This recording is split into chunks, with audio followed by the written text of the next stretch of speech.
Hello, what's up mga idol?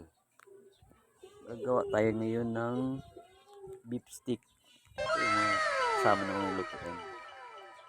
Ito yung marinated natin ng beef stick. Tara, gagawa tayo beef stick.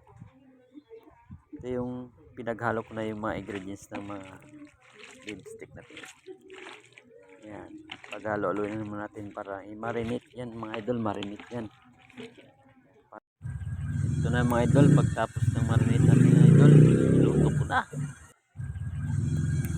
Sibuyas, bawang na beef cubes lang gamitin nyo dyan mga idol kung magluluto kayo ng beef stick. Wala nang luya yan idol ha. Ayan na mga idol, malapit na maluto yung beef stick natin, no? Ayan. Huwag masyadong malakas yung apoy para hindi masunog mga idol.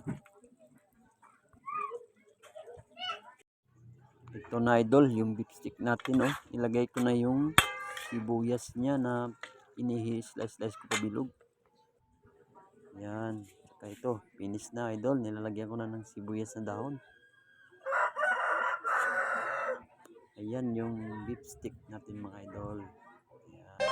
Sumokla ko dito nang wala pang sibuyas dahon.